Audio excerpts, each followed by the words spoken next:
I don't want to know any of this. Too bad. You're friends with me, and I'm going to tell you. It's Art House Tuesday here at Breakfast All Day. We have all the goodies for you today. But yes, first news, of course, box office from movies that are definitely not art house movies. Halloween Ends opened at number 1, but disappointingly so. It only made a little over $41 million, which they expected like in the 50 million range, and it only had a C+ Cinemascore. Well, let's unpack this, because that's two different things. Yes, it is. I think the box office being less than maybe they expected is because it did premiere day and date on Peacock, and there are a lot of people who, for one reason or another, would rather watch it at home. The C+ Cinemascore is because it's a crappy movie.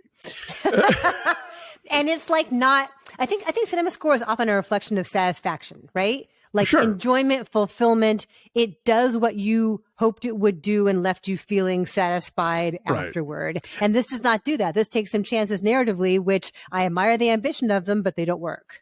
Yeah. And also you're asking the people who are the most excited to see this movie, because this is the opening night audience. These are the folks who like had their advance tickets and like they're ready to go. And so, yeah, if you're not selling it to them, then you're maybe not going to sell it to like the wait and see crowd. Right. Like people who want to know how it ends, if it does indeed end. They expected between 50 and 55 million for an opening weekend number. And a lot of that is based on what Halloween Kills did a year ago, which was $49 million. I guess the thinking was, well, this is the end. Sure. Yeah. And that would also was day and date on Peacock. So I can see where they would maybe assume that would be, less of a factor, especially theaters in October 2022 being what they are as opposed to theaters in October 2021, but that doesn't necessarily guarantee a damn thing. So, here we are. Yeah. What is your special salad dressing recipe? Do you have one? Would you leave your family to share one? I wouldn't tell you, because I think it would be a real violation of my intimacy that if I would make it for Dave, but if anybody else got the special salad dressing, that's when you would know that it wasn't so special anymore. And Dave has to sign an NDA so that nobody else can know what's in the salad dressing recipe. Oh my God. Yes, exactly. That's what would have to happen. We keep thinking, you and I, as friends, as colleagues, as citizens of the world, we keep thinking this Olivia Wilde and Jason Sudeikis and Harry Styles story is going to go away someday.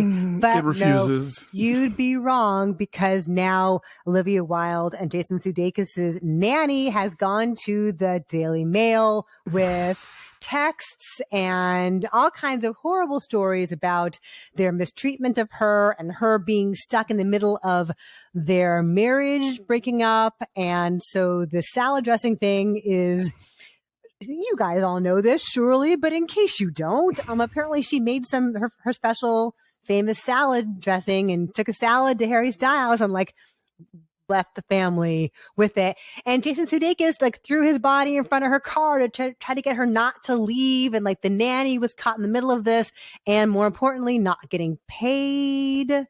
And so all of it's out there now, and it's ugly. Yikes. Yeah. I mean, it's a bummer in that, they're human beings and there are children involved. And so all this is out there for fodder. I saw that Vulture did an actual story on what could possibly be in the salad dressing recipe. The hard-hitting journalism that you're paying to get up over that paywall for. Yeah. So anyway, it's all out there and it's all ugly. And it depends on who you ask, as far as, had she left him before she began getting involved with Harry Styles? There's questions about that, and the nanny's frantic texts about Jason Sudeikis being drunk and ranting. And okay. The best detail of all that is that he texted her #believe. He's quoting his Ted Lasso character. Yeah. One of the texts says he's trying to assuage her. He writes #believe. I don't want to know any of this. Too bad. You're friends with me and I'm going to tell you. This is some good news, I guess. Harrison Ford is going to be in the next Captain America movie. He is taking over for the late William Hurt as Thunderbolt Ross. Hoop-de-doo. Yeah, I was in a conversation with this, and I think for me, the big takeaway is that Disney is actually allowing parts to be recast. We just had the news a couple of weeks ago that James Earl Jones would continue to be the voice of Darth Vader via AI, and we've had like Robo, Princess Leia and Grand Moff Tarkin in some of the movies. And Right. So the idea that they didn't just like whip out a 3D, computer generated map of William Hurt's head and, like run his voice through the Decepticon filter, whatever the hell is going on. They're just going to have somebody else play it. I think that seems like a bold step forward or backward or sideways or something. It's hologram Grand Moff Tarkin, okay? Please get it right. Potato. Yes, along those lines. So first of all, yeah, so that's interesting that they're going to have recast it, but also that, can you think of any times really that Harrison Ford has played a villain? Because like Thunderbolt Ross is a bad guy in the Captain America world, right? You think he's a good guy at first, but reveals himself otherwise. Yeah, Apocalypse Now? That's the most recent. I mean, the first half of Regarding Henry, I don't know. So that's interesting too, that as he gets older, like he's finally allowing himself to not be the hero. I think he's definitely reached the zero fucks to give stage. I mean, or he's been there for a while. One could argue, but he's definitely there now. And he's like, yeah, sure, whatever. Yes. Speaking of Star Wars, we got our screeners this week for the animated short series Tales of the Jedi. I don't know if this is a thing that you are going to watch. I will watch them at some point here. Jedi. Ahsoka is Jedi. I do not have a young child who like devours all of this content. Nick loves all this stuff. He's like, ooh, it's young Ahsoka Tano. Like, woohoo. So I'm going to watch that with him. There's 6 of them and they range in duration from like 10 to 15 minutes and they take place during the prequels because in some of them you see Qui-Gon and then also you see that Anakin is not evil yet and is training Ahsoka Tano. So all those figures, if you've watched, Rebels or Clone Wars and all during that time, anyway, you're like, nope. I got nothing. I'm sorry. I got nothing. Well, those will be out on Disney Plus on October 26th. And cool. So the early word on them is that they're really good. They look quite beautiful. Have you seen Pan Solo? Yes, you sent it to me and it looked delicious.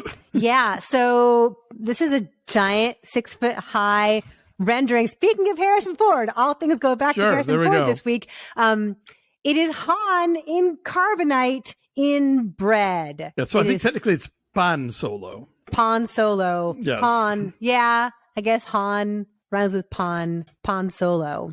As opposed to Peter Pan. Pan Solo. Yes, Pan Solo. It's a bakery in Benicia, California, which is in the East Bay, up in the Bay Area.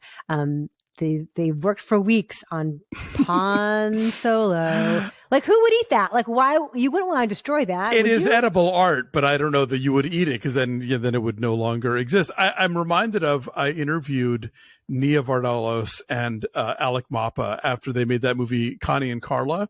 Mm-hmm. And they both talked about how by the end of it, they were just starving because they were like, having to fit in these corsets and these very like, complicated outfits. So they were all dieting and whatever. And she said, when it was over, I wanted to lay on a beach in a muumuu and be like, yes, that building over there that is made of bread, please come put it in my mouth. This is a Han Solo made of bread. Right. You thought that Han Solo was a tasty treat before. Snack.